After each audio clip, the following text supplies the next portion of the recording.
तुम्हाला आजवर तुमच्या करिअरमध्ये खुपलेल्या गोष्टी इतरांच्या? प्रोड्युसर म्हटल्यानंतर देणी असतात, येणी असतात. मराठी प्रोड्युसर काय झाला कमवत नाही, काय नाही, त्याला असते फक्त पॅशन, काहीतरी चांगलं करण्याची इच्छा, एक सुंदर वातावरण असतं, काम करायची इच्छा होते, सगळ्या गोष्टी असतात. त्याच्यामुळे प्रकार असा झाला की हे इतकं अचानक झाल्यानंतर मार्केटमधनं येणं होतं, देणं होतं, दोन्ही गोष्टी होत्या.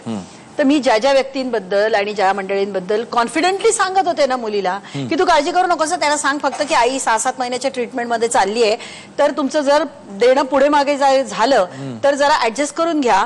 आणि त्यांच्याकडनं कधीही सहकार्य नाही मिळालं. त्यांनी सतत तगादे लावले. आणि ज्या मंडळींबद्दल जी नॉन महाराष्ट्रीयन आहेत, मला मुद्दाम सांगायचंय, जी नॉन महाराष्ट्रीयन आहेत, जे आपले इक्विपमेंटचे सप्लायर असतात, लाईटचे सप्लायर असतात, टेम्पोचे सप्लायर असतात, पुष्कळदा जेवणाचे सुद्धा सप्लायर असतात, त्या सगळ्या मंडळींना मी सांगितलं होतं बाबा माझं डायरेक्ट नाही त्यांच्याशी फारसं बोलणं झालेलं, आमचा प्रोडक्शनवाला त्यांच्याशी बोललेला आहे, तर त्यांना सांगा असं असं झालंय. तर त्यांच्याकडनं उलट फोन आले, काळजी करू नका, 6-7 महिन्यानंतर तुम्ही छान होऊन येणार आहात मार्केटमध्ये परत, आम्हाला माहितीये, तर त्याची तुम्ही काळजी करू नका, आपण आल्यानंतर बघूया, तुमचं काम कुठे अडता कामा नये ते आम्हाला सांगा, आम्ही चालू ठेवू. आणि आपण म्हणतो महाराष्ट्र, मुंबई, मराठी लोकांची, तुमचं वागणं जर का धड नसेल तर ती राहणार आहे का मराठी लोकांची? हे खुपतं याच्यासाठी की मी आपणून ज्या वेळेला सांगते, फोन करते की देणं ते आहेच, त्याच्यासाठी तर आम्ही ते आलोय, ते करायलाच पाहिजे, पण जरा थोडा वेळ थांबा, थोडी फुरसत द्या. तर तेवढी फुरसतही नसते. येते की नाही परत कुणास ठाऊक बाबा, नाही मिळाले तर आपले पैसे, इथपासून सुद्धा मी बोलणी ऐकलीत. म्हणजे कदाचित ही एक प्रकारची सावधानता होती परमेश्वरांनी दिलेली की याच्या पुढे वागताना जपून वाग. स्मिताताई, तुम्ही हिंदीत काम केलंय, तुमचा अनुभव काय आहे की हिंदीमध्ये मराठी लोकांनी तुम्हाला मदत केली का, किंवा मराठीमध्ये? मराठी पिक्चर जे त्यांनी सांगितलं आता की मराठी पिक्चरला आपल्या इकडे म्हणजे फायदा असा म्हणावा तसं अजूनपर्यंत म्हणजे 1-2 हातावर मोजण्या इतके पिक्चर्स हिट झालेले आहेत आणि त्याच्यामध्ये जेन्युइनली फायदा मिळालाय. पण हे का होतं असं, का म्हणजे अजूनही आपली मराठी जी संस्कृती आहे किंवा मराठी लोक आहेत ती एकत्र मिळून ह्या गोष्टीचा म्हणजे खात्मा करत नाहीत, किंवा मराठी फिल्म इंडस्ट्रीला अजूनही तो दर्जा दिला गेला नाहीये. म्हणजे ह्या सगळ्या गोष्टी इतक्या खूपत आहेत. म्हणजे इव्हन थिएटर्समध्ये, आता मी त्या दिवशी सचिनचा पिक्चर बघायला गेले होते, पिक्चर एवढा चांगला असून सुद्धा त्या थिएटरमध्ये हार्डली लोक होती. म्हणजे मराठी प्रेक्षकही जाऊ इच्छित नाहीत. कारण अनेक असतील त्याच्यामध्ये पाठीमागे, कारण थिएटर्सचे तेवढे तेवढे दर त्यांना पटत नाहीत किंवा तेवढे खिशाला परवडत नाहीत. तर त्याच्यामधनं सगळ्यांनी मिळून काहीतरी एक तोडगा काढणं जरुरी आहे. हे झालं मराठी पिक्चरच्या बाबतीमध्ये. हिंदी पिक्चरमध्ये अजूनही हे सांगता येतं, ती आत्ताचं लेटेस्ट उदाहरण घ्या तर तीसमार खान. म्हणजे त्याच्यामध्ये पैसा एवढा लावला जातो, मोठे मोठे आर्टिस्ट असतात, पण बेभरोशाची इंडस्ट्री आहे. कुठलीही फिल्म इंडस्ट्री घ्या, बेभरोशाची असते की त्याच्यामध्ये पैसा मिळेलच असं सांगता येत नाही. प्रश्न आला माणुसकीचा, तो मराठी असो किंवा हे, काही मराठी माणसांकडनं पण मला खूप चांगले अनुभव आलेले आहेत.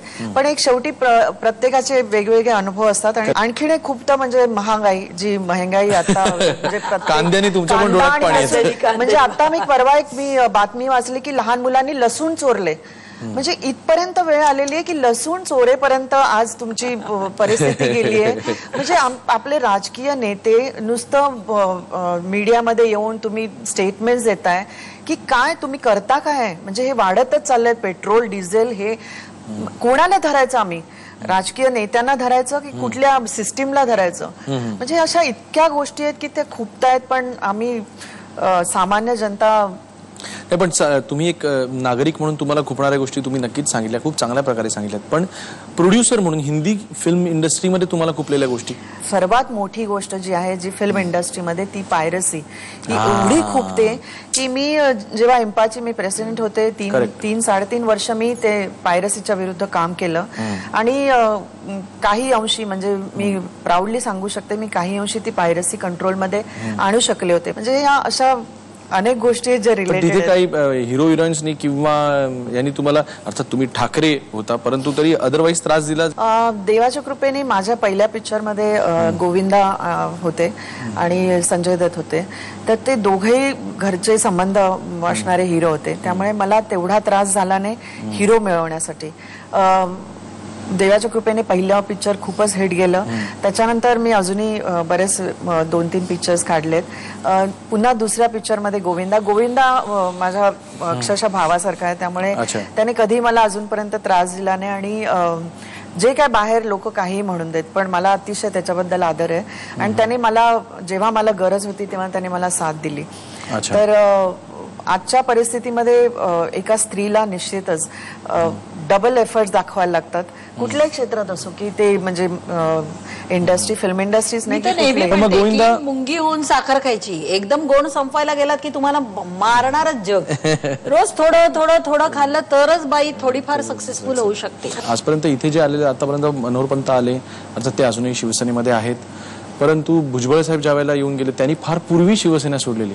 आणि मधल्या काळामध्ये जे शिवसेना सोडण्याची जी एक हे सुरू झाली मोठ्या प्रमाणात, तर त्यांचा सगळ्यांचा अर्थात जो आरोप होता किंवा त्यांचं जे ते अंगुली निर्देश जे करत होते ते अर्थातच उद्धव ठाकरेंकडेच करत होते. तर ह्या बाबतीमध्ये नक्की बदललेल्या शिवसेनेमध्ये खुपणाऱ्या गोष्टी काय आहेत? आपण कोणाला पर्सनल लेवलला बोलायला नको. पहिलं म्हणजे कुटुंब तुटलं, त्यामुळे पक्ष फार कमकुवत झाला.